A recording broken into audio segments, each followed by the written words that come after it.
نسألك يا من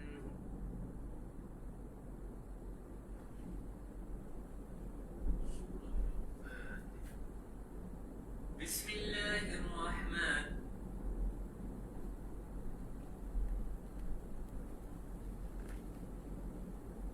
بسم الله الرحمن الرحيم الحمد لله رب العالمين الرحمن الرحيم مالك يوم الدين إياك نعبد وإياك نستعين اهدنا الصراط المستقيم صراط الذين أنعمت عليهم غير المغضوب عليهم ولا الضالين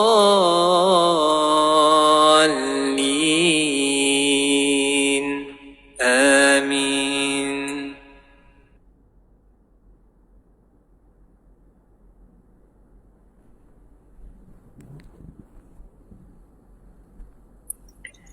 بسم الله الرحمن الرحيم الحمد لله الذي أنزل على عبده الكتاب ولم يجعل له عوجا قيما لينذر بأسا شديدا من لدنه ويبشر المؤمنين الذين يعملون الصالحات أن لهم أجرا حسنا ماكثين فيه أبدا وينذر الذين قالوا اتخذ الله ولدا ما لهم به من علم ولا لآبائهم كبرت كلمة تخرج من أفواههم إن يقولون إلا كذبا فلعلك باخع نفسك على آثارهم إن لم يؤمنوا بهذا الحديث أسفا إنا جعلنا ما على الأرض زينة لها لنبلوهم أيهم أحسن عملا وإنا لجاعلون ما عليها صعيدا جرزا أم حسبت أن أصحاب الكهف والرقيم كانوا من آياتنا عجبا إذ أوى الفتية إلى الكهف فقالوا ربنا آتنا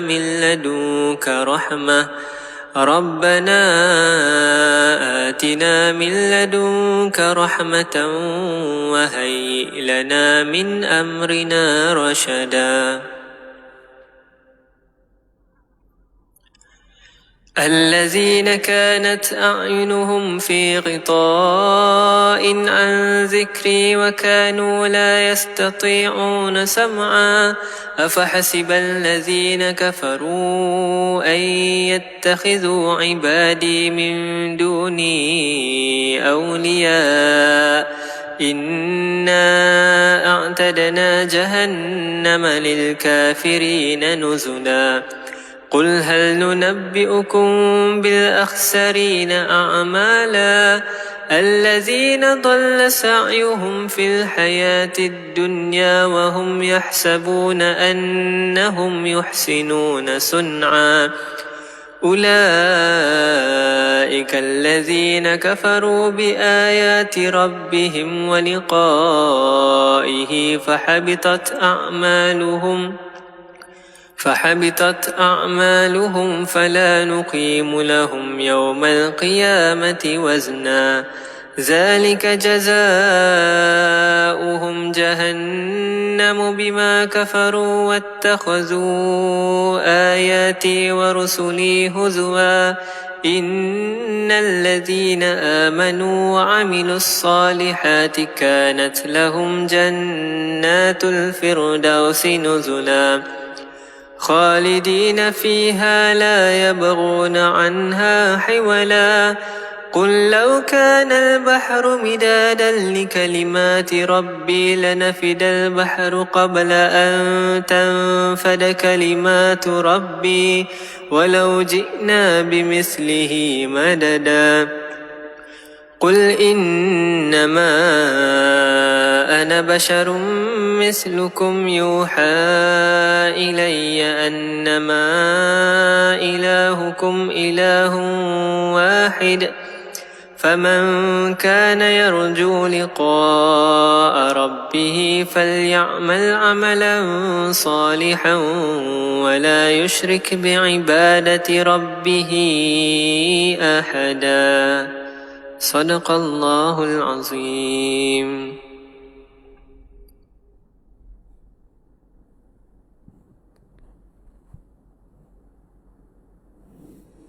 نسألك يا من هو الله الذي لا إله إلا هو الرحمن الرحيم الملك القدوس السلام المؤمن المهيمن العزيز الجبار المتكبر الخالق البارئ المصور الغفار القهار الوهاب الرزاق الفتاح العليم القابض الباسط الخافض الرافع المعيذ المذل السميع البصير الحكم العدل اللطيف الخبير الحليم العظيم الغفور الشكور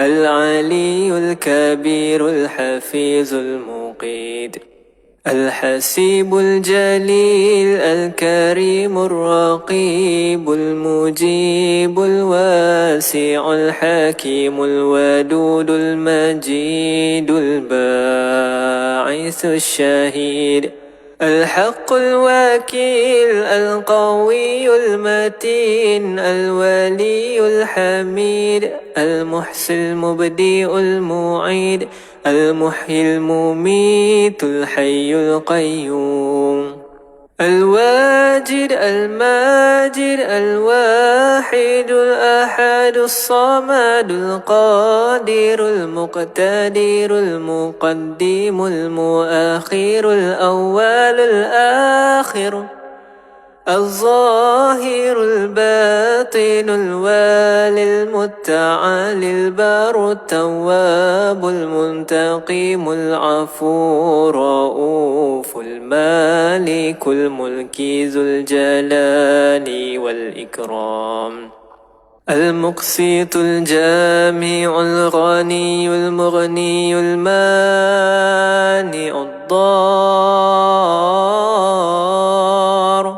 النافع النور الهادي البديع الباقي الوارث الرشيد الصبور الذي ليس كمثله شيء وهو السميع البصير اللهم صل أفضل الصلاة على أسعد المخلوقات كسيدنا محمد وعلى آله وصحبه وسلم عدد معلوماتك ومداد كلماتك كلما ذكرك الذاكرون وغفل عن ذكره الغافلون.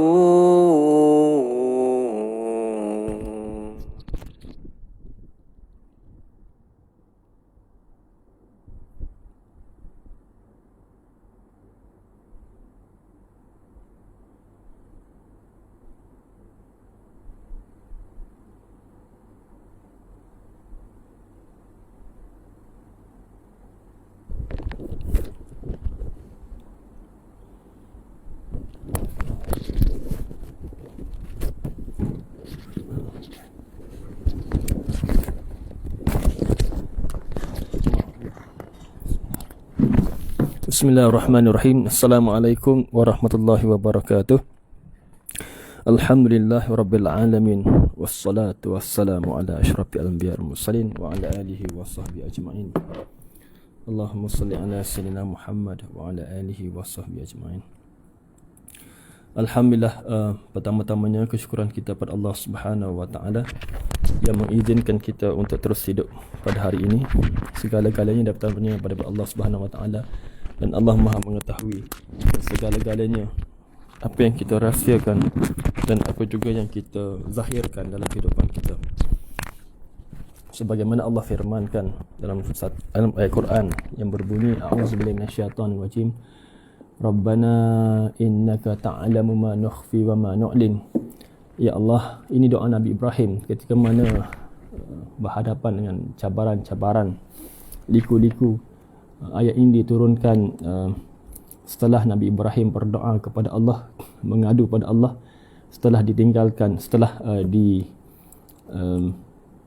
disuruh oleh Allah Subhanahu wa taala untuk meninggalkan Siti Hajar dan Nabi Ismail di tanah Keri Kontang bersebelahan dengan Masjidil Haram, Kaabah. Ketika itu Nabi Ismail masih kecil, lalu ditinggalkan mereka berdua di tanah Keri Kontang. Dan Nabi Ibrahim berlalu dengan berdoa, ya Allah, aku meninggalkan mereka berdua ini di tanah Keri Kontang bersebelahan dengan Baitul Haram.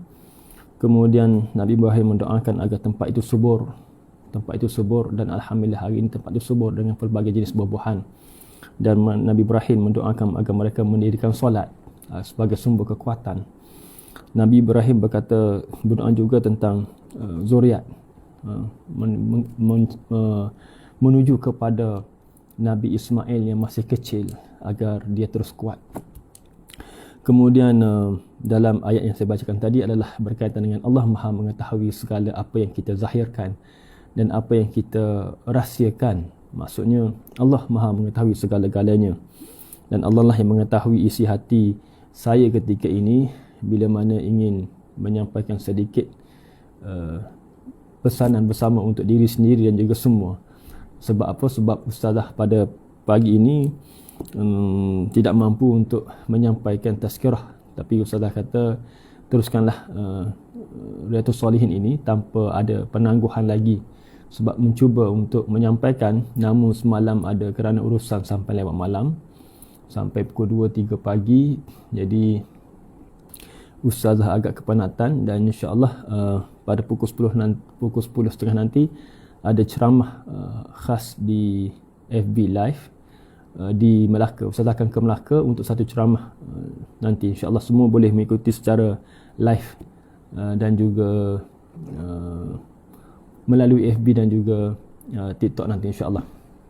Jadi sedikit daripada saya, mungkin dalam masa lebih kurang 20 minit hingga setengah jam saja, cuba berkongsi berkaitan dengan apa yang kita kisahkan semalam, di mana kita bercerita tentang kematian, satu yang menakutkan kepada kita lah yang semalam, sebagai penutup kepada bab bersungguh-sungguh dalam melakukan kebaikan.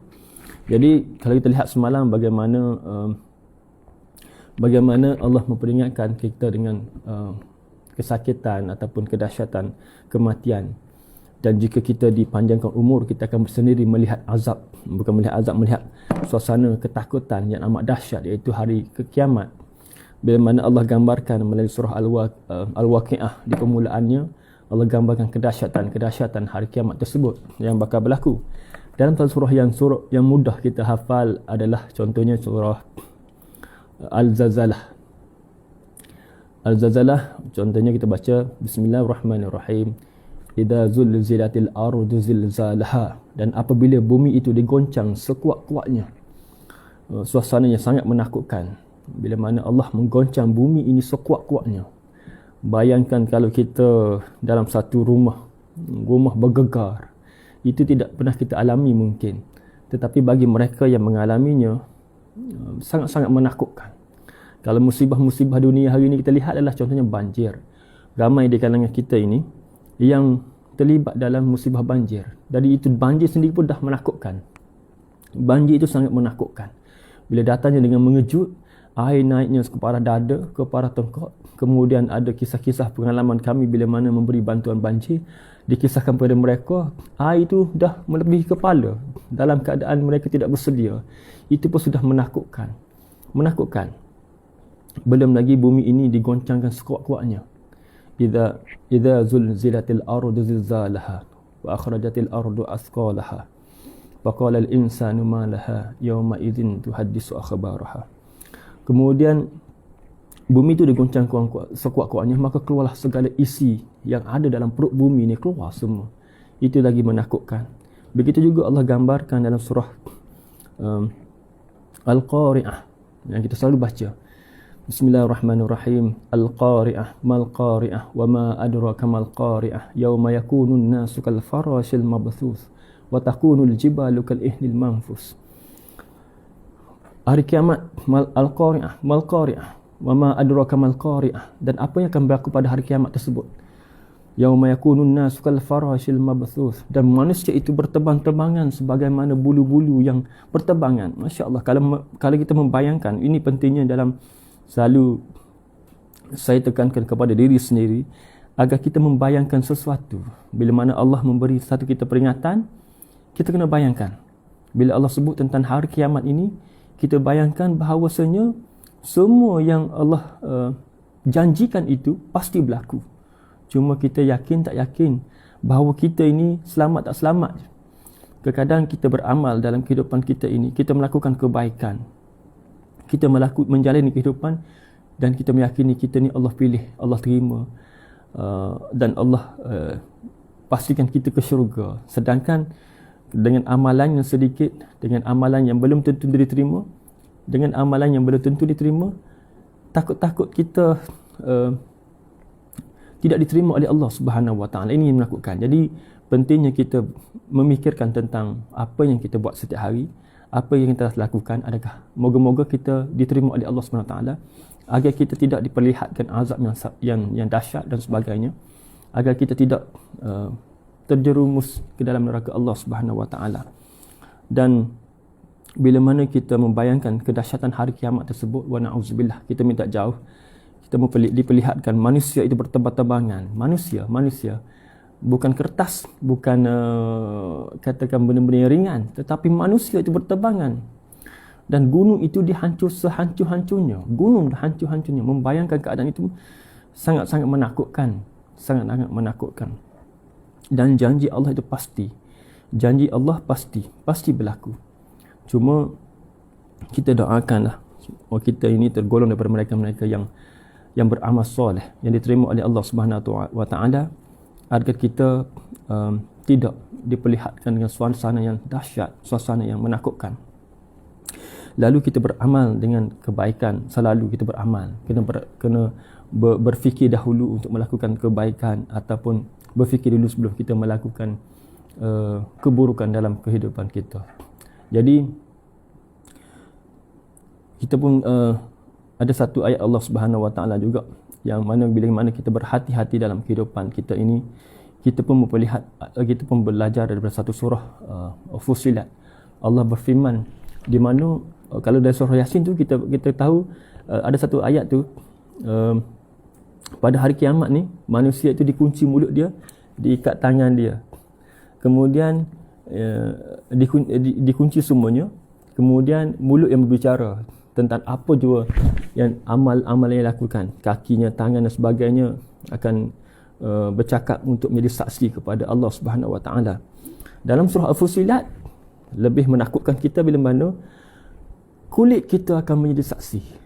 Kulit kita ini dikatakan kepada orang-orang kafir, orang-orang yang di dunia ini melawan Allah Subhanahu Wa Taala, yang tidak mengakui Allah Subhanahu Wa Taala sebagai Tuhan dia. Kulit ini, bayangkan kulit, hampir berapa persen dalam kehidupan dalam diri kita ni terdiri daripada kulit. Semuanya kulit. Pipi kita, tangan kita, daripada bawah ke atas, semuanya kulit. Bila kulit tu menjadi saksi kepada kita, dan kulit itu berbicara, kulit itu berbicara kepada Allah tentang apa yang kita lakukan. Sebagaimana surah Fussilat yang berbunyi, A'udzubillahi minasyaitonirrajim, ayat 21. wa qalu li juludihim lima syahidtu alaina. Kita berkata, maka kalau kita menzalimi Allah, kita menzalimi diri kita sendiri dan menyekutukan Allah, tidak beriman sepenuhnya kepada Allah, kita akan bertanya kepada kulit yang bercakap, menjadi saksi kepada Allah nanti tentang apa yang kita buat. Kaki kita melangkah sebagainya, kulit ni akan menjadi saksi ini menunjukkan keadaan. Bila Allah katakan ini, kita kena yakin dan kita berfikir. Kulit ini akan bersama kita setiap waktu dan mereka akan melihat, akan menjadi saksi, maksudnya berbicara kepada Allah. Dan ketika itu seandainya kita ni digolongkan orang yang sangat berdosa, maka kulit ni akan menjadi saksi, berkata kepada Allah, menjadi saksi. Dan kita berkata kulit, kenapa jadi saksi kepada Allah ni? Kemudian kulit itu akan bercakap, qalu antaqana Allah. Qalu, maksudnya kita semua ini yang membuat bicaranya, kulit itu adalah kerana Allah. Dan ayat sambungan berkata, kita semua daripada Allah, dia kata. Kulit ini berkata. Jadi kita pun tidak boleh membayangkan keadaan tersebut, tetapi benda itu pasti berlaku seandainya semua perbuatan itu didedahkan semua depan Allah tanpa ada rahsia, sebab Allah ni maha teliti. Lalu kita berfikir, seandainya kulit boleh berbicara, apatah lagi anggota-anggota lain. Lalu kita rasa, ya Allah, menakutkan.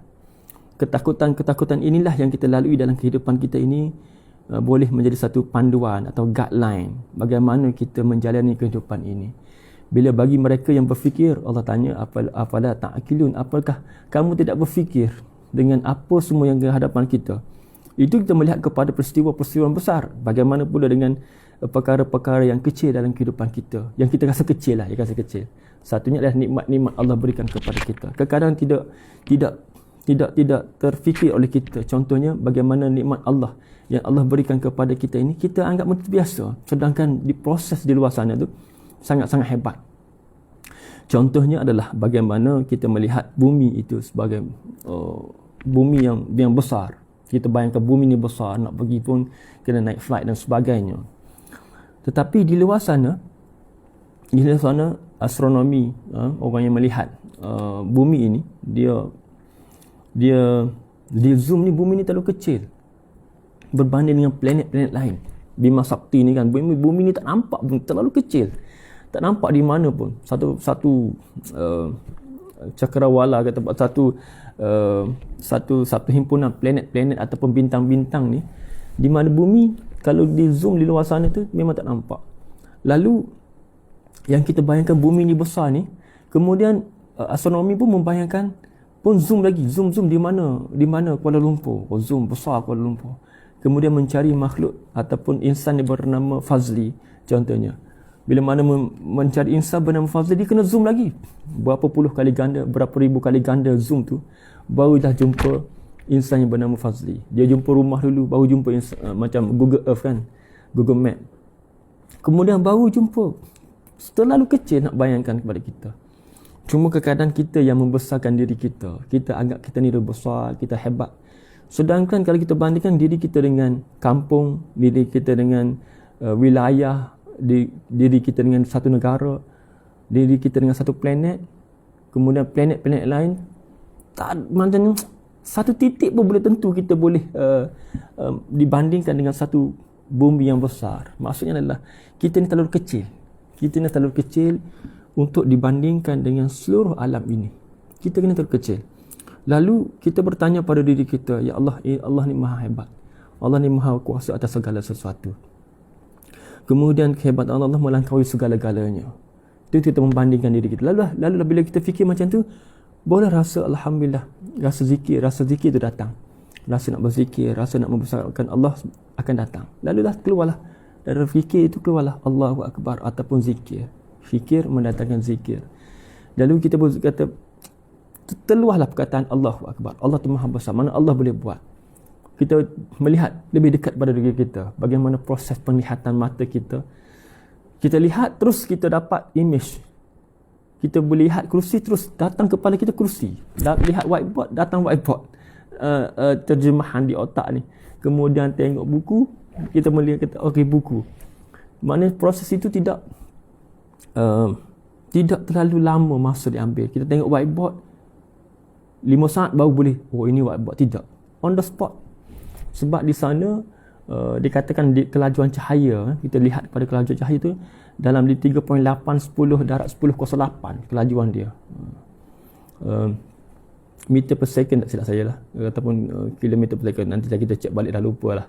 Dari 3.8 darab 10/8, maknanya kelajuan dia tu per second tu memang cepat. Sebab tu kita boleh tafsir dengan cepat. Tengok muka suami, oh suami. Bukan 5 saat tengok muka blur, oh suami. Tidak. Okay, dia proses lah, pandangan mata, kemudian ada retina, proses bayangan image, ada saraf-saraf atau urat-urat yang menyambung kepada otak, terus kita translate dia, kita terjemah dia. Itu satu benda yang boleh mendatangkan zikir. Apa hebatnya Allah SWT. Belum kita pasal bab proses kita makan. Kemudian bila makan dengan air liur yang memang dah maintain dalam mulut kita ini, kita lihat ada enzim-enzim, tidak saya peksin dan juga renin, ada amylase dan amylase tu, enzim amylase tu yang proses, yang mempercepatkan proses penghadaman ataupun proses perebutan ataupun penghancuran makanan. Kemudian dalam perut pula ada peksin dan renin punya enzim, sejenis bahan yang Allah ciptakan untuk mempercepatkan proses penghadaman. Lalulah keluarlah satu bentuk yang lain. Kalau keluar bentuk yang sama, kita akan terkejut lah. Apa kita makan keluar bentuk sama. Jadi tidak berlaku. Jadi yang berlaku adalah satu proses pertukaran rupa bentuk makanan. Jadi itu pun satu proses yang cukup hebat untuk kita fikirkan dalam kehidupan kita. Bila mana itu pun tidak terlangkaui akal kita tentang satu proses yang berlaku sangat dekat dengan kita, cuma kita tidak tahu apa yang berlaku. Cuma kita tidak cuba. Kenapa itu berlaku? Terlalu banyak pertanyaan sebab kita kurang mencari jawapan. Kita dalam hidup kita ni tidak belajar mencari jawapan. Cuma kita banyak bertanya. Kenapa? Kenapa Allah buat macam ni kepada diriku? Kenapa Allah uji aku macam ni? Kenapa aku dapat rezeki banyak ni? Kenapa kereta aku macam ni? Kenapa aku rumah macam ni? Kenapa? Terlalu banyak persoalan yang kita kadang-kadang kita tidak sendiri mampu untuk jawab. Lalu kita mengeluh, lalu kita mengalah. Bila mengeluh campur mengalah, kita akan berputus asa dalam kehidupan.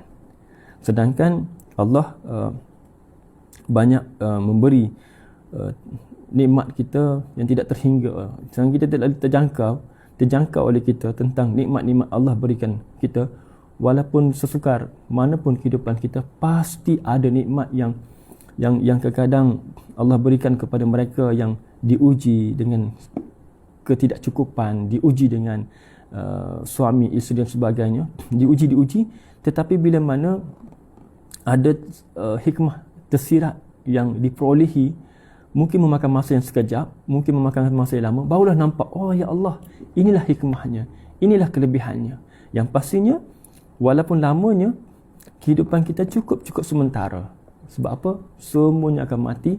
Bila mana kita kembali kepada bab ataupun pengakhiran topik ini. Topik ini membicarakan tentang, semalam kita membicarakan tentang kematian. Bila kita mati adalah tiket kepada kita untuk mencapai syurga Allah Subhanahu Wa Taala. Bila kita dalam syurga, Allah gambarkan kelebihan syurga. Kalau tak silap dalam surah Al-Waqi'ah, Allah cerita 14 hingga 20, ayat 14 hingga 20, Allah cerita tentang bagaimana nikmat-nikmat orang syurga. Dia minum satu minuman yang tidak dihalalkan di dunia ini. Dia minum contoh dalam bekas air yang dikatakan arak itu, yang tidak memabukkan, dan dilayang oleh bidadari dan sebagainya, pelayannya. Maka dia berbaring dan mendapat Ki Hatim ma yad'un, kemudian dapat buah-buahan yang mereka dapat, kemudian semua yang mereka inginkan dapat, ditambah dengan kelebihan yang lain. Allah terangkan dalam surah Yasin ayat 55 hingga 58. Allah terangkan banyak cerita tentang kelebihan syurga. Lalu motivasi sebeginilah yang menguatkan kita untuk teruskan perjuangan dalam kehidupan walaupun sesukar mana sekalipun. Kenapa? Pasti suatu hari nanti, keyakinan kita, insya-Allah kita doakan sentiasa agar kita mati dalam keadaan husnul khatimah dan beroleh syurga Allah Subhanahu Wa Taala setelah kita melalui kesusahan, kepayahan dalam kehidupan ini. Pasti ada. Mungkin bukan sekarang kita menikmati hasilnya, sebab dunia ini adalah satu alat untuk mencapai matlamat. Kita akan capai Matlamat kita iaitu syurga Allah Subhanahu Wa Taala melalui proses kehidupan. Hari-hari, masa, saat silih berganti. Yang pastinya keyakinan juga kita, masa pasti berlalu. Masa pasti berlalu.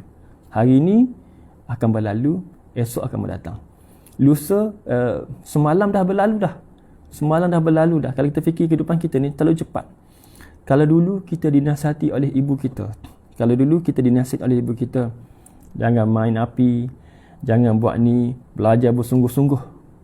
Kemudian jadilah anak yang baik. Kemudian bila berjaya jangan tinggalkan solat. Kemudian mengaji Quran. Kita ni dinasihatkan oleh ibu kita ataupun bapa kita suatu ketika dulu. Sekarang ini proses yang sama, pengulangan yang sama, kita menasihati kepada anak-anak kita. Belajar rajin-rajin, jangan tinggal solat. Kemudian buat yang terbaik kehidupan ini, jaga kata-kata, kemudian jaga hubungan, jaga adik-beradik, jaga mak ayah bila tua. Proses yang sama akan berulang kepada anak kita nanti. Anak kita akan mengajar mungkin cucu-cucu kita nanti, dan kita mungkin ada, mungkin tak ada. Bila tak ada, kita berada satu alam lain. Maknanya masa ni sangat-sangat cepat berlalu. Agar kita tidak menyesal suatu hari nanti untuk kembali ke dunia ini, bila mana Allah sendiri firmankan kepada kita. Allah firmankan dalam ayat yang berbunyi, a'udzubillahi minasyaitonir rajim. Qala rabbirji'un la'alli a'malu salihan. Kita akan menyesal sungguh-sungguh setelah kita melihat azab. Kita telah melihat azab, kita akan menyesal sungguh-sungguh. Sebab apa? Sebab takut yang amat. Benda itu pasti berlaku. Kita akan menyesal sungguh-sungguh sebab dalam dunia ini kita tak sedar. Kita dah remaja. Dah remaja dah kita. Kemudian tak sedar dah 40 tahun dah. Kemudian tak sedar dah 50 tahun. Kemudian 60 tahun. Tiba-tiba meninggal, tak sedar. Itulah mungkin sentapan nyawa tu, baru mungkin kesengah kepada kita ni akan rasa, dah mati dah. Atau terkejut, tiba-tiba dah mati. Masa umur 50 mungkin belum sedar lagi. Mungkin umur 40 belum sedar lagi. Tapi bila mati tu betul-betul satu kesedaran. Lalu bila melihat azab, bila melihat soalan mungkar nakir yang pasti berlaku bagi mereka yang meninggal dunia, masa itulah rasa menyesal sungguh-sungguh nak kembali kepada dunia untuk beramal soleh. Yang ini kita takut kita akan menjadi salah seorang yang betul-betul menyesal kepada Allah. Sebab apa? Sebab kita terleka dengan dunia, dengan masa yang berlalu ni. Masa sangat cepat. Kalau kita sedar tak sedar, anak kita yang kita mungkin ibu-ibu lahirkan dulu, dah boleh merangkak, berjalan, benar-benar dah bercakap. Bila bercakap, dah pandai meninggikan suara. Kemudian bila dah dewasa, mana anak ni tak telefon pun. Mana anak ni, mana anak-anak semua ni, 10 orang anak, seorang pun tak ada kat rumah. Semua dah bekerja jauh. Cepat. Bilik-bilik yang besar dan luas itu, rumah yang besar dan luas itu kosong. Tinggal berdua suami isteri. Seolah-olah seumpama bagaikan baru kahwin dulu. Jadi benda tu berlaku, ya Allah, cepat. Saya merasakan proses tersebut. Dan semua mungkin pada kita ni dah merasa, dah masuk universiti kita ni. Dah belajar, dah habis. Momen-momen yang paling indah dari kehidupan kita, kita katakan saat belajar. Mana lebih indah, SPM ke di universiti? Mestilah universiti, sebab universiti ni dah remaja kan, seronok, banyak berhiburan, banyak sangat manis dan manis, pahit dan manis. Dah berlalu dah. Tiba-tiba kerja. Bila kerja, duk ingat lagi masa zaman universiti, zaman SPM. Dah berlalu dah. Kita tak sedar, dah berlalu. Kerja, banyak tekanan dan stres. Seronoknya kalau kembali ke masa lalu. Kita akan seronok bila mana kita nak mengimbau kenangan-kenangan yang indah sahaja dalam kehidupan kita. Masa zaman SPM dulu, zaman universiti dulu. Sedangkan masa tu dah berlalu dah. Dan kita rasa, cepatnya masa berlalu. Kemudian kita akan menjalani satu kehidupan bekerja dan juga berumah tangga. Cepat. Kemudian ada rezeki, dikurniakan rezeki dengan zuriat-zuriat. Cepat masa lalu. Kita tak sedar. Yang sedar mungkin tersentaknya kita adalah bila mana kita dah dimatikan oleh Allah Subhanahu Wa Taala. Ini yang menakutkan. Bila mana tu berlaku, kita akan kata, ya Allah, kembalilah aku ke dunia ini. Qala rabbirji'un la'alli a'malu salihan. Ya Allah, kembalilah aku ke dunia ini untuk beramal soleh. Dan Allah kata tak boleh, tak boleh. Allah kata apa? Kalla huwa qailun kalla. Allah kata apa? Kata-kata tu hanya omongan kosong sahaja, tak boleh kembali dah. Pasti akan diazab.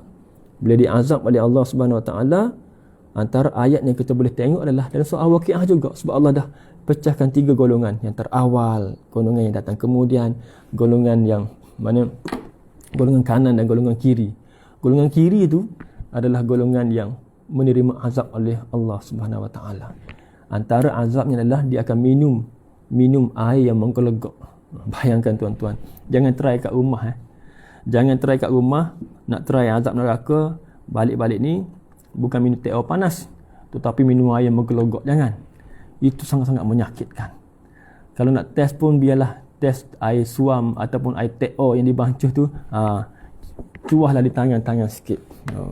Tetapi membayangkan hakikat neraka yang sebenar, dia berkali ganda azab dia. Jadi kalau air panas di neraka tu berkali-kali ganda azab dia. Kita akan minum panas, tak terbayangkan. Memang tak bayang, tapi walaupun panas, kita akan minum seumpama unta yang kelaparan ataupun kedahagaan. Panas tapi minum dalam dahaga yang sangat dahaga, dan ianya menyakitkan. Lalu kita berfikir, Allahu Akbar, ianya satu proses yang sangat menakutkan. Lalu sebagai suami, saya sendiri pun akan memikirkan bahawasanya azab Allah ni pasti berlaku seandainya tidak menjalankan tanggungjawab sebagai suami. Lalu isteri pun akan berfikir dengan ayat Allah ini, bila Allah dah beri peringatan banyak, membelak Al-Quran ini, banyak memberi keinsafan dan banyak memberi peringatan kepada kita. Bila mana sebagai isteri membaca kelebihan syurga, pastilah isteri-isteri ini nak bergembira di syurga bersama dengan pasangan masing-masing. Dan menikmati contohnya dengan pasangan masing-masing dalam syurga, sibuk menikmati kenikmatan. Inna ashabal jannati yawma fi syughulin fakihun hum wa azwajuhum fi zilalin 'alal ara'iki muttaqi'un lahum fiha fakihatun wa lahum ma yad'un salamun qawlan min rabbir rahim. Kemudian bila kita baca ni, Allah sibuknya buat apa? Sibuk menikmati kesenangan, bukan sibuk fikir masalah office, sibuk tak siap assignment lagi. Assignment, bila sebut assignment, pelajar-pelajar ni dia memang sinonim dengan pelajar. Assignment, kadang-kadang satu semester tu ada 15 assignment yang perlu disiapkan. Memang assignment tak habis-habis. Dia akan stres dengan assignment tersebut. Kemudian pelajar akan sibuk dengan tugas masing-masing. Kemudian sibuk dengan ujian dan cabaran, sibuk dengan menikmati kemewahan dunia. Sedangkan bila mana dalam syurga tersebut, dia tidak tergambar kemewahan, kebahagiaan, keseronokan, kerana ia berganda-ganda, terlebih Allah bagi. Dan nikmat yang besar adalah menerima salam daripada Allah Subhanahu Wa Taala. Salamun qawlan min rabbir rahim. Bila mana kita baca ni, jadikan ayat ini tuan-tuan, tuan-puan sekalian, sebagai satu ayat motivasi pada diri kita. Allah, ni syurga yang kita nak, yang kita kejar dalam kehidupan kita. Syurga yang kekal abadi. Bila mana kita reflect balik apa yang disebut tadi, dengan masa-masa yang berlalu kehidupan kita, sekejap saja masa berlalu, sekarang dah kahwin. Kadang-kadang orang terkejut, dah kahwin dah. Kita kahwin dah hari ni.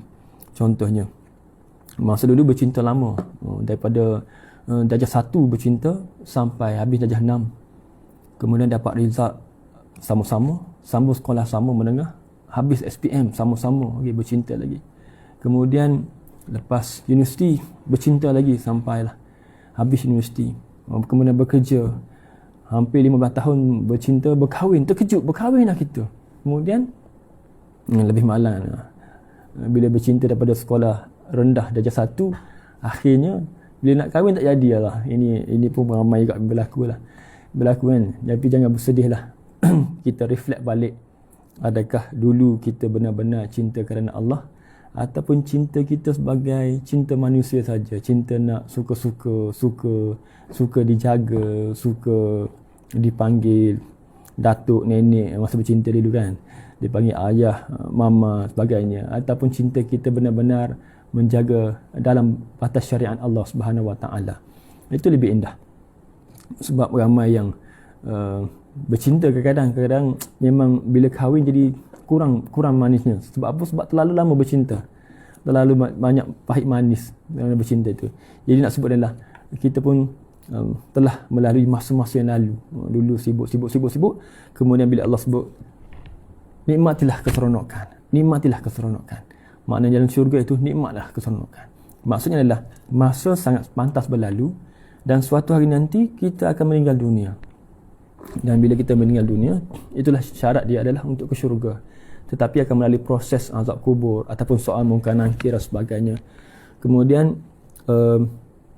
Allah sebut juga untuk kematian husnul khatimah ini. Inilah kita dalam 5 minit lagi insya-Allah. Hari ini nak bagi tahu kita ustazah dia kepenatan sedikit sebab perjalanan yang jauh semalam. Pukul 2-3 pagi baru boleh tidur. Jadi saya ambil masa sikit lagi, mungkin 5 minit lagi ataupun 10 minit untuk penutupnya.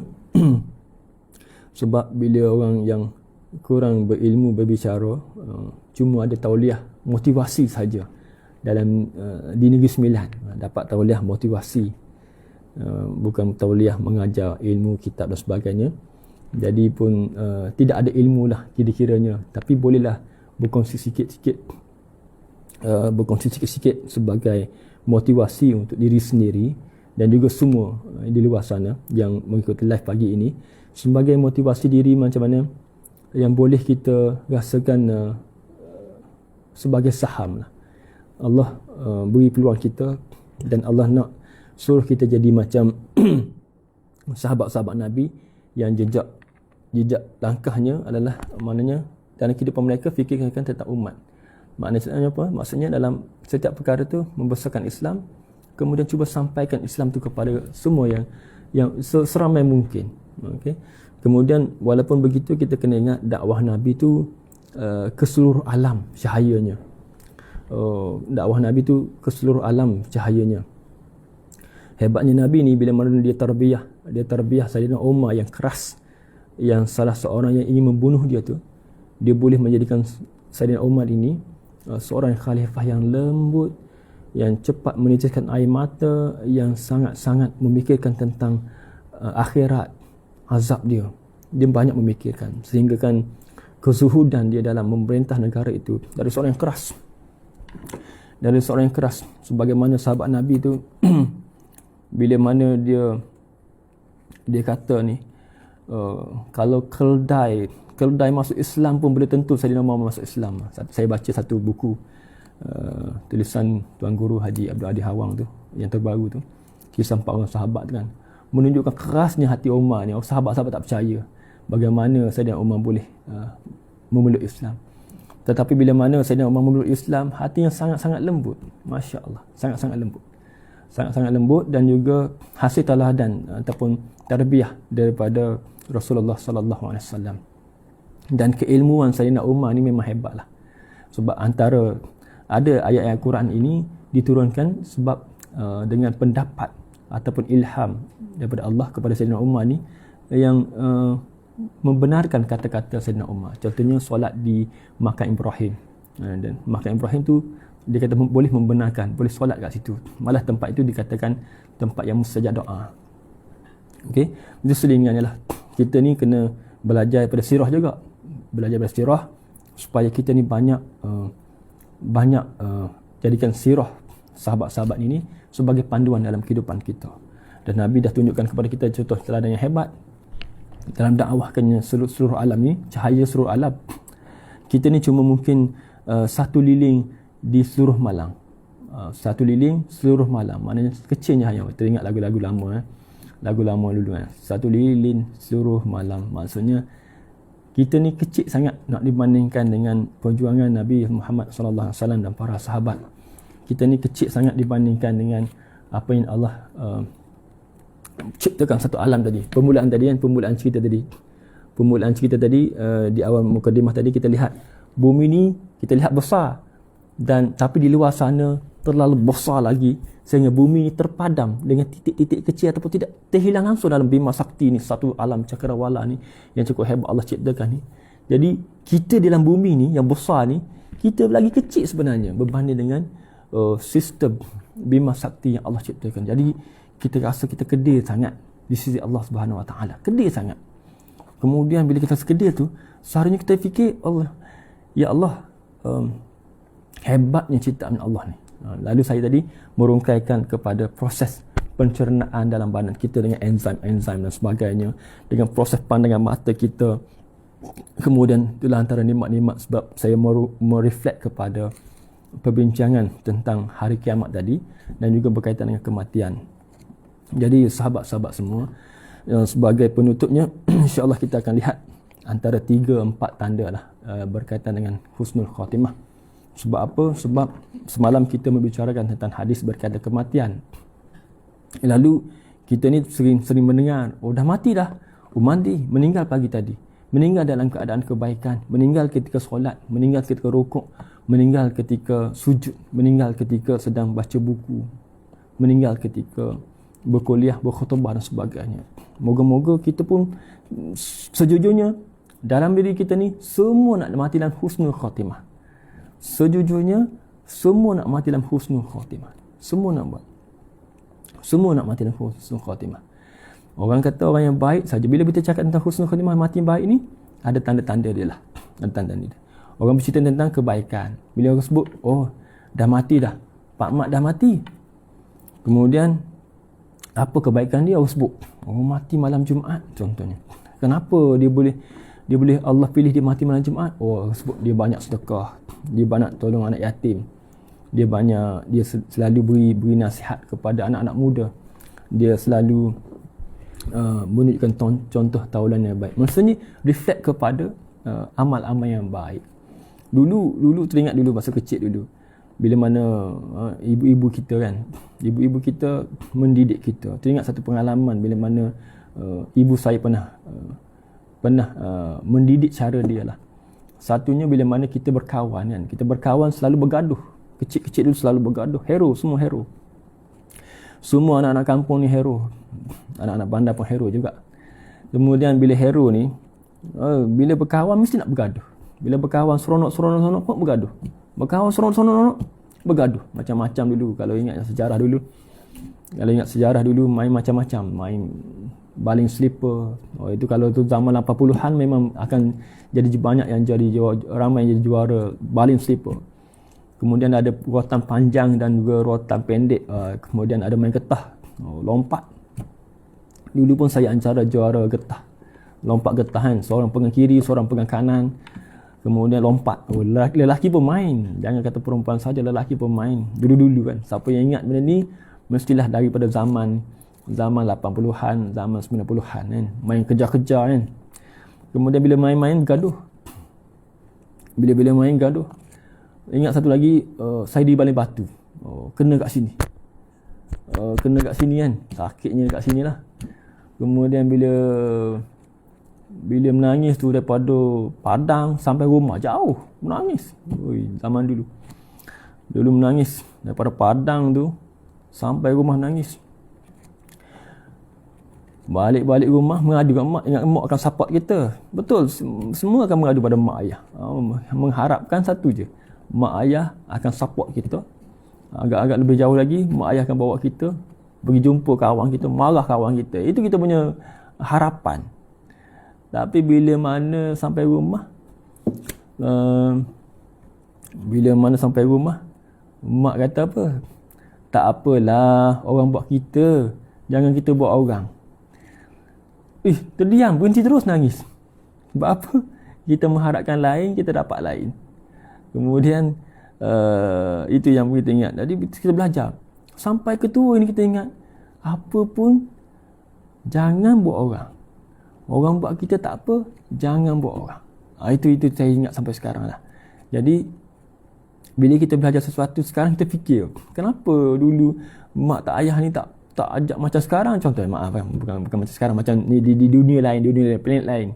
Apa-apa mak ayah, kalau orang buat anak dia terus nak pertahankan anak dia, walaupun kadang belum tentu anaknya betul kan. Contoh sekarang banyak isu sekarang kan, banyak orang mak ayah yang mempertahankan anak-anak kan, walaupun kadang-kadang benda tu adalah proses yang normal. Contohnya di sekolah, contohnya pendidikan di sekolah, mak ayah datang bawa anak sebagainya lah, nak mempertahankan anaknya yang silap ataupun mempertahankan anaknya di rotasi kecil-kecil kan, dipukul dan sebagainya. Jadi nak pertahankan, kita bayangkan benda tu, tapi zaman dulu tak berlaku benda tu. Zaman dulu, zaman yang Lansak tengok ramai yang kata 80-an ni, ramai 80-an. Maksudnya kita dah berumur 80, 90 atau 70-an. Dah berumur kita kan. Masa cepat berlalu. Tengok, dulu kita masih ada satu memori silam kita. Kita masih lagi bekerja-kerja. Kadang-kadang kecil-kecil dulu pun bekerja dengan lelaki perempuan, kadang-kadang kecil-kecil kan. Kemudian kita mungkin main masak-masak. Kita terlebih masak pada kawan perempuan kan, kecil-kecil dulu kan. Zaman dulu, zaman sekarang tak adalah main masak-masak dengan perempuan, tak ada lah. Dulu main masak-masak, kita terlebih masak. Kita pandai masak, masak pasir, hidang, berlakon suami isteri. Kemudian kita bayangkan, zaman tu fresh lagi kan, bila jumpa raya gitu, bukan kau yang masak dulu, bukan kau yang main minum air dulu, minum semuanya kenangan dulu kan. Jadi kenangan, maksudnya adalah masa cepat berlalu, dan kita sekarang pun kita kena ingat, kita sudah menghadapi satu saat yang mana kita rasakan kita perlu menjadi seorang yang lebih matang. Matang macam mana? Matang untuk menghadapi satu next level lagi. Macam mana? Dengan usia kita yang makin bertambah, dengan masa yang berlalu, kita lebih bersedia menerima bahawasanya kita semakin hampir dengan kematian. Kita semakin hampir dengan kematian. Bila sebut mati ni, semua kita yang join live pagi ni, yang mendengar secara live pagi ni, dan saya sendiri bercakap pun rasa lain dah macam ni. Bila cakap tentang kematian, kita rasa takut. Kita takut dengan kematian kita, betul? Kita akan takut sebab apa? Kita boleh bersedia memikirkan tentang anak-anak yang masih kecil, tentang perniagaan yang baru nak berkembang, dengan isteri kita yang sangat sayang, dengan kenderaan yang baru beli, dengan rumah yang baru kita beli, dengan baru dapat pekerjaan, baru lepas SPM. Takkan nak mati dah. Betul tak?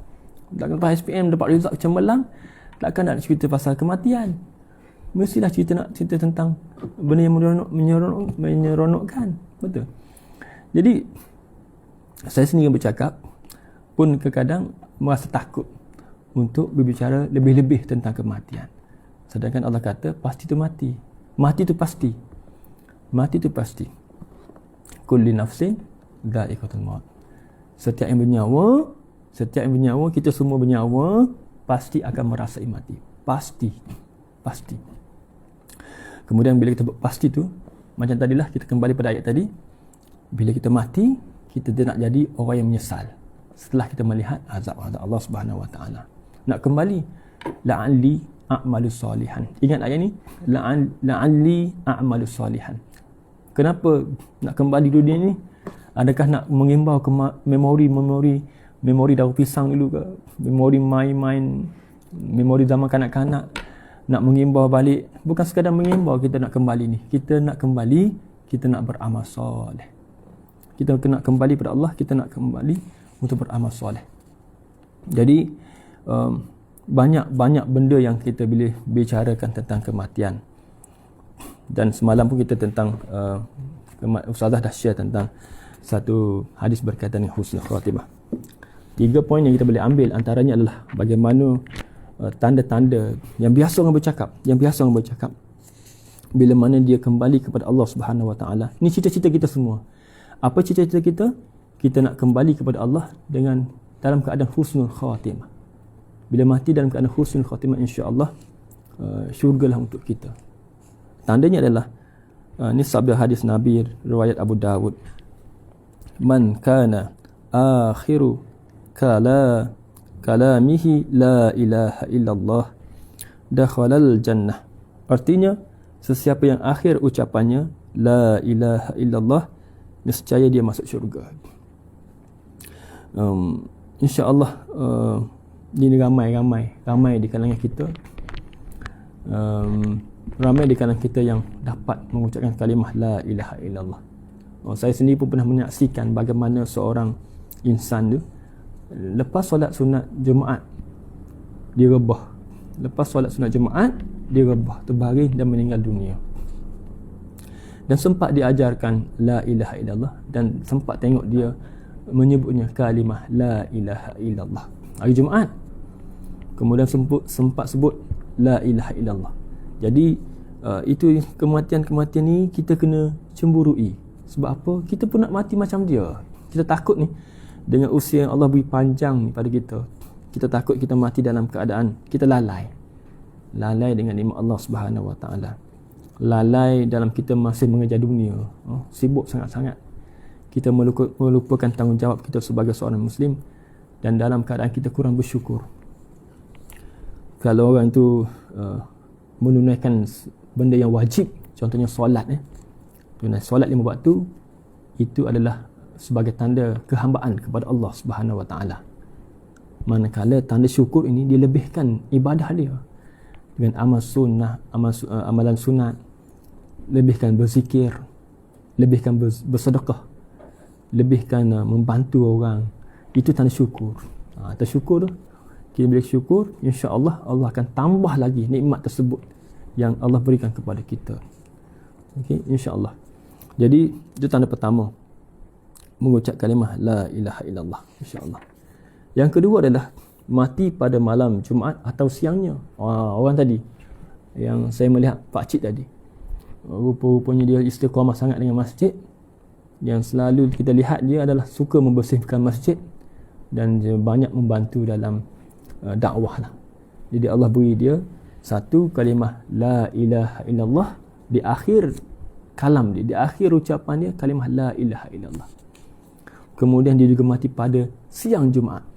Selepas solat Jumaat dia meninggal dunia. Satu kematian yang kita boleh kita cemburui, dan kita pun nak jadi macam dia dan kita belajar pada macam dia. Ramai orang lihat tapi ramai tak belajar. Contoh, ramai yang mengiringi jenazah ke kubur, tetapi ramai tak belajar daripada kematian. Ramai yang kata syaitan tu musuh dia, tetapi ramai yang tidak menjauhi syaitan. Ramai yang kata berdoa tetapi tidak berdoa bersungguh-sungguh dan berdoa ketika rajin saja. Sedangkan doa itu adalah satu senjata yang sangat-sangat hebat. Satu sumber kekuatan dalam hidup kita sebenarnya bila berdoa. Kerana berdoalah, daripada doa inilah yang melahirkan satu kekuatan. Contohnya, kita mungkin tidak kuat untuk bangun malam. Tapi seboleh-bolehnya kita kena kuat untuk bangun malam. Kalau kita bangun malam, kita merintih pada Allah dengan sebenar-benar doa, dengan ada tangisan, insya-Allah bangun pagi itu kita akan kuat untuk hadapi segala-galanya. Betul, kena yakin. Namun kalau kita belum diberi kekuatan untuk bangun malam, sekurang-kurangnya kita lakukan solat duha. Solat duha dan kita belajar berdoa dengan bersungguh-sungguh pada Allah Subhanahu taala. Insya-Allah Allah beri kekuatan. Insya-Allah Allah beri kekuatan. Juga dengan hebatnya bila mana kita berdoa, bila mana ujian-ujian datang ni, ketika kita buka mata. Contohnya kita buka mata, ujian datang. Maksudnya adalah bila kita pergi bekerja, kita pergi keluar dari rumah itu, lepas subuh kita keluar dan kita kembali ke rumah lepas asar. Maknanya kita ada peluang untuk solat subuh, doa solat subuh sungguh-sungguh agar diberi pemeliharaan dan juga kekuatan. Kemudian Allah selangkan kita balik dengan solat zuhur. Dah penat dah semua melayan kerenah manusia, kerja dan sebagainya, Allah beri kekuatan balik melalui solat zuhur. Allah beri kekuatan. Cuma kita kena pandai bersungguh-sungguh mencari kekuatan tersebut dan dapatkan kekuatan tersebut melalui solat. Kemudian di asar, mungkin orang sempat sembahyang di waktu asar dan disambung kerja lagi. Jadi kekuatan-kekuatan melalui solat ini perlu diambil untuk kita meneruskan kehidupan kita. InsyaAllah kita akan kuat melalui solat. Sebab apa? Sebab bacaan solat itu sendiri adalah doa kepada Allah Subhanahu Wa Taala. Kemudian dalam bacaan itu kalau kita hayati, kita akan jumpa banyak permohonan doa kepada Allah. Iyyaka na'budu wa iyyaka nasta'in. Baca ni pun kita rasa, ya Allah, hanya kepadamu lah aku sembah dan hanya kepadamu lah aku memohon pertolongan. Jadi penat kan? Penat berhadapan dengan kerenah-kerenah manusia dan kata-kata manusia. Kekuatan kita melalui permohonan kepada Allah. Baca ayat tu, kemudian hadirkan dalam hati, hanya Allah lah yang sebenarnya kita sembah dan hanya ke Allah lah sebenarnya kita mohon pertolongan. Pohonlah lepas solat kita doa, semoga Allah memberi kekuatan kepada kita. Okey, kuat melalui solat. Dan kita cuba solat dengan sungguh-sungguh agar solat kita itu diterima Allah oleh Allah Subhanahu Wa Taala dan menguatkan kita sepanjang jalan. Allah akan hadirkan kekuatan dalam melalui solat kita, insya-Allah. Dan Allah beri kekuatan melalui cara kita berhadapan dengan manusia, cara kita menyelesaikan masalah. Jadi insya-Allah Allah akan kuat kita melalui solat. Jadi solat ini bukan untuk orang kaya saja. Solat ini untuk orang yang berada saja. Solat ini bukan untuk orang lain. Tetapi ini Allah beri kewajipan yang solat ini kepada semua. Jadi semua boleh memiliki kehebatan, kekuatan daripada solat. Allah tu adil. Wajib untuk semua, sama ada dia susah, sama ada dia senang. Bila kita solat, insya-Allah kekuatan akan hadir kepada mereka semua yang mendirikan solat, insya-Allah. Jadi dapatkanlah, cubalah sebaik mungkin dalam solat kita untuk hadirkan kekuatan. Tenang, sabar lahir daripada falsafah solat. Tenang je kita solat dengan tamak-linah sebagainya, insya-Allah kita apply dalam kehidupan kita. Hidup kita kena teratur sebagaimana teraturnya kita dalam solat. Hidup kita kena tenang sebagaimana tenangnya kita dalam solat. Hidup kita ni kena bercakap baik sebagaimana lafaz-lafaz yang mulia, lafaz-lafaz yang hebat dalam solat kita. Kemudian kita kena, bila beriman, kita kena taat, ikut je imam. Jangan sesekali kita pergi dulu pada imam. Dan bila imam tu bersalah, ada salah dalam bacaan kita, kita tegur pun imam itu dengan cara baik. Subhanallah. Nampak tak? Perempuan pula tepuk tangan, menunjukkan satu kesalahan ataupun teguran bagi setiap kesalahan. Nampak dalam kehidupan kita penat. Dalam kehidupan kita itulah teguran. Tapi di luar kita tegur manusia cara FB tulis dengan caption yang marah dan sebagainya, dengan perli dan sebagainya dalam FB kita. Kemudian tanpa rasa bersalah kita tegur sederet. Kadang-kadang kita buat video marah dan sebagainya. Kembali pada ayat tadi, setiap pandangan mata, tangan-tangan yang melakukan perbuatan akan dihisap oleh Allah Subhanahu Wa Taala. Tadi apa kita sebut? Juludihim. Kulit-kulit mereka pun, kulit-kulit yang menaik tu pun, tangga jari yang menaik pun akan berbicara. Ada berbicara apa-apa semua ni, kulit akan berbicara untuk menjadi saksi kepada kita. Menakutkan. Kita baca surah Az-Zalzalah tadi, di awalnya tentang kiamat, di akhirnya tentang setiap kebaikan walaupun sebesar zarah pasti akan Allah perlihatkan. Begitu juga dengan setiap keburukan yang kita lakukan pasti akan diperlihatkan olehnya. Faman ya'mal misqala dzarratin khairan yarah wa man ya'mal misqala dzarratin syarran yarah. Jadi kita baca tu kita faham, ya Allah, kecil pun Allah lihat, besar pun Allah lihat. Jadi kita berhati-hatilah dalam kehidupan kita, insya-Allah. Jadi sekali lagi lah, ini penutup. Ustazah tak masuk dah bagi tahu awal-awal tadi, ustazah kepenatan. Bila mana balik lewat tu ada orang bertanya lagi tu. Jadi sebagai penutupnya kita berkongsi tentang dua lagi tanda husnul khatimah. Yang ketiganya adalah mati dengan keluar peluh pada dahi. Ini berdasarkan kepada hadis yang diriwayatkan oleh Buraidah bin Al-Husayb Husaid. Katanya, aku mendengar Rasulullah sallallahu alaihi wasallam bersabda, mautul mu'min bi'arakil jabin. Maksudnya kematian orang mukmin dengan keluar peluh pada dahi. Hadis riwayat Ahmad dan Al-Tirmizi. Jadi keluar berpeluh, kesukaran juga kesakitan dalam azab tu sebelum diputuskan nyawa, dikatakan sangat-sangat sakit, sangat-sangat menyakitkan.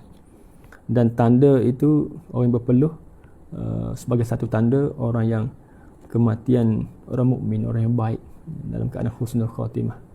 InsyaAllah doakan kita juga memiliki 3 ciri tadi. Kerana yang ciri keempat adalah bagi mereka yang berjuang di jalan Allah. Kita baca masuk dia.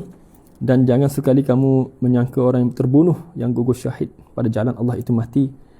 Mereka tidak mati, bahkan mereka adalah hidup secara istimewa di sisi Tuhan mereka dengan mendapat rezeki, dan juga mereka bersukacita dengan kurniaan Allah. Ini balasan mati syahid yang telah dilimpahkan kepada mereka, dan mereka bergembira dengan berita baik mengenai saudara-saudaranya orang Islam yang berjuang, yang masih tinggal di belakang, yang belum mati dan belum sampai kepada mereka, iaitu bahawa tidak ada kebimbangan daripada berlakunya kejadian yang tidak baik terhadap mereka, dan mereka pula tidak akan berduka cita. Mereka bergembira dengan balasan nikmat Allah dan limpah kurnianya, dan ingatlah bahawa Allah tidak menghilangkan pahala orang yang beriman. Nabi SAW juga bersabda, maksudnya, sesiapa yang terbunuh pada jalan Allah, maka dia mati syahid, dan sesiapa yang mati pada jalan Allah, maka dia mati syahid.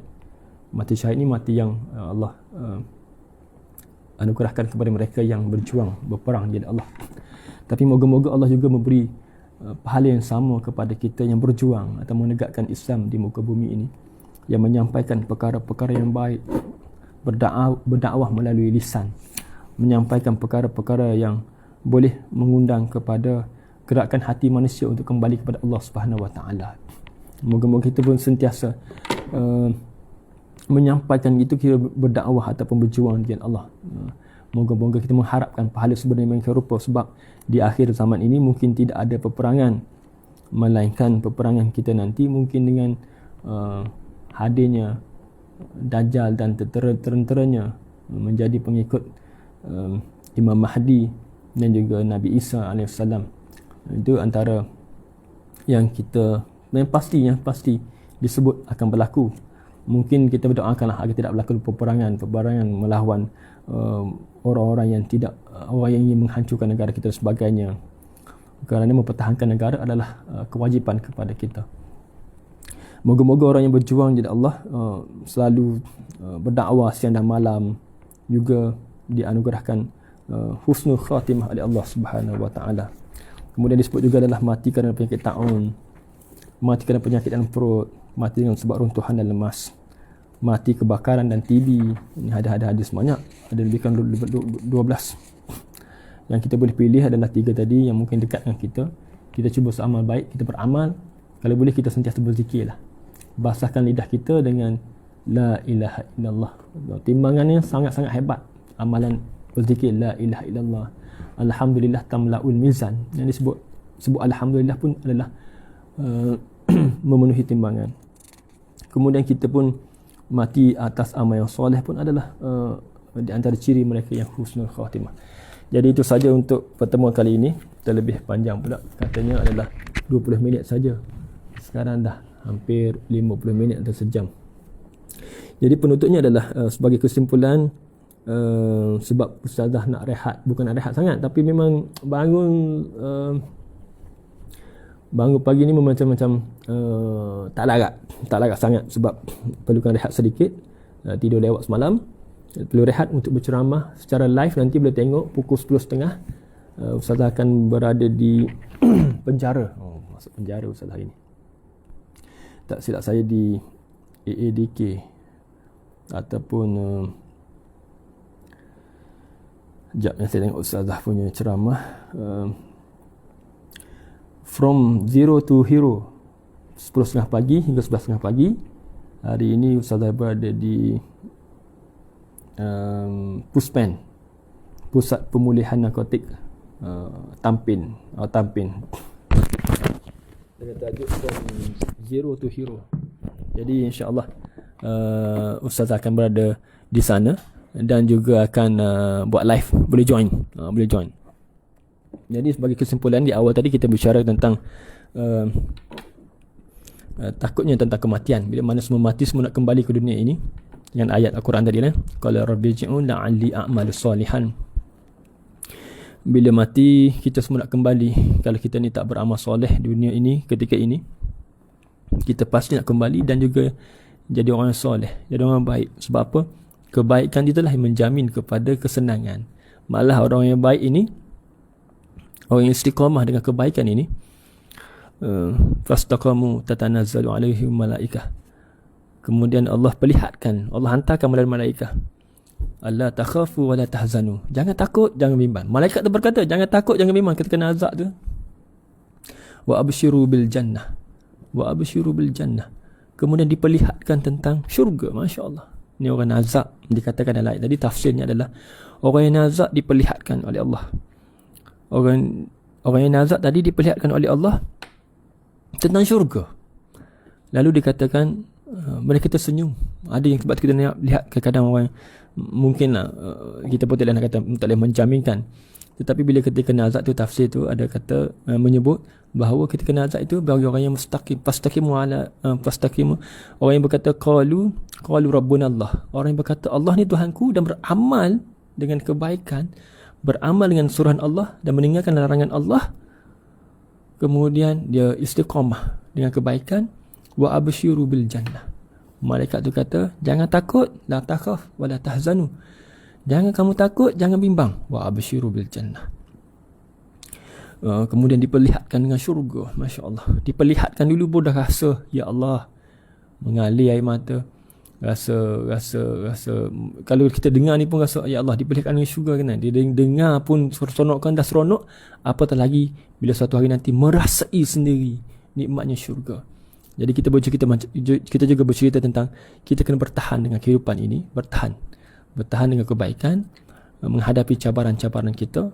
Kemudian sebab kehidupan ini sementara saja, kita dah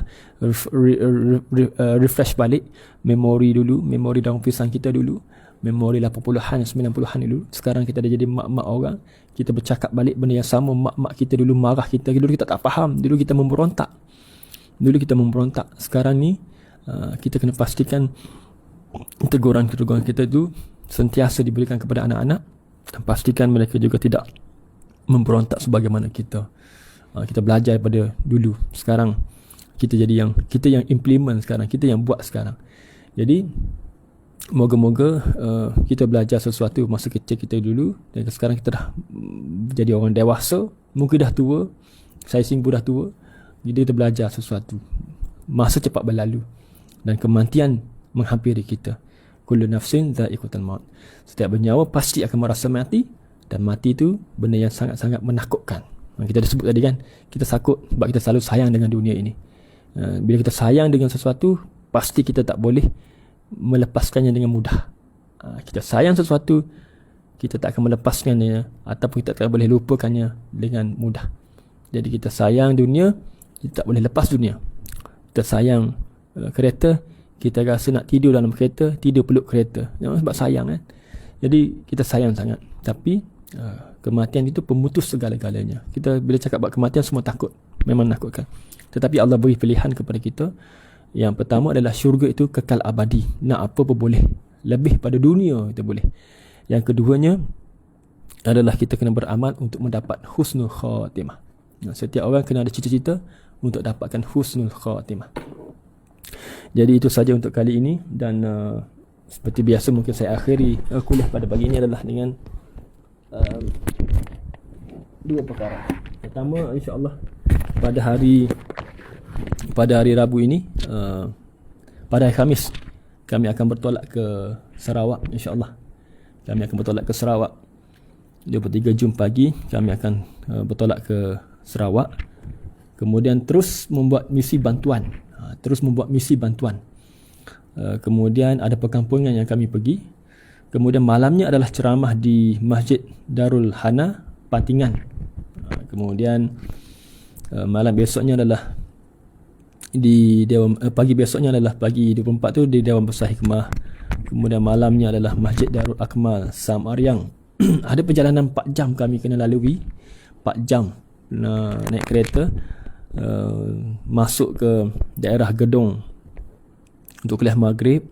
Kemudian diakhiri di Sibu untuk kuliah maghrib juga, Masjid An-Nur. Paginya kami ada operasi, ada misi bantuan kepada penduduk-penduduk lah yang memerlukan. Di samping itu jangan lupa untuk bersama kami menunaikan ibadah korban. mungkin boleh sahabat-sahabat boleh linkkan pingkan untuk korban. Okay, insyaAllah untuk korban kali ini kita menawarkan 390 untuk luar negara, manakala di Malaysia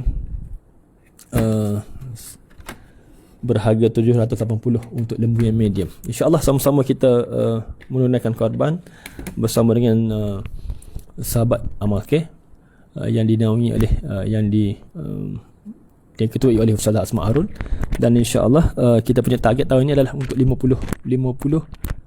50,000 asnaf, dan setiap bulan pun memang ada lembu-lembu disembelihkan dan daging-daging diagihkan kepada mereka setiap bulan.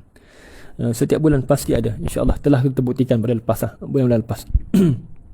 Bulan-bulan akan datang selepas korban, insya-Allah akan ada lagi lembu-lembu yang akan disembelih untuk diberikan kepada mereka juga, insya-Allah.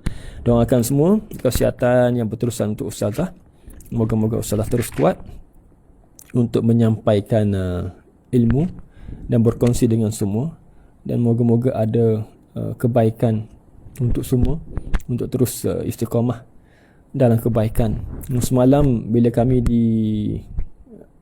cari barang lah untuk perniagaan galeri tu, lalu depan, lalu satu lorong lah, agak lewat lah semalam, kemudian disapa oleh yang perempuan yang tidak bertudung. Terkejut ustazah, dan juga terkejutlah tokek tu, orang Muslim kita, alhamdulillah, orang Muslim kita yang banyak membantu perniagaan. Kemudian terkejut dia, orang yang tidak bertudung pun juga follow ustazah, alhamdulillah. Jadi begitu juga dengan satu kisah di mana bila kami pergi makan, sahabat ni bertudung, yang seorang tak bertudung tapi dia follow ustazah. Dan dia kata, ustazah ni sahabat saya ni follower ustazah, tapi dia segang ustazah, tapi ustazah alhamdulillah, ustazah ra'i dia, bergambar, peluk dia, alhamdulillah. Jadi alhamdulillah, insya-Allah suatu hari nanti Allah beri kekuatan lah untuk bertudung lah, insya-Allah. Moga-moga, maksudnya adalah ustazah punya follower ni ramai yang follower, dan di kalangan remaja pun boleh ikut dan boleh terima ilmu yang disampaikan, dan moga-moga ada manfaat untuk diri sendiri dan juga orang lain lah. Dan mohon maaf jika ada sebarang kesilapan. InsyaAllah ustazah akan bersama semua dengan di waktu yang lain, insyaAllah. Wallahu a'lam. Kita tutup majlis dengan tasbih kifarah dan surah Al-Nas. Bismillahirrahmanirrahim. Subhanakallahumma asyhadu an la ilaha illa anta والعصر بسم الله الرحمن الرحيم والعصر إن الإنسان لفي خسر إلا الذين آمنوا وعملوا الصالحات وتواصوا بالحق وتواصوا بالصبر. السلام عليكم warahmatullahi wabarakatuh, insyaAllah.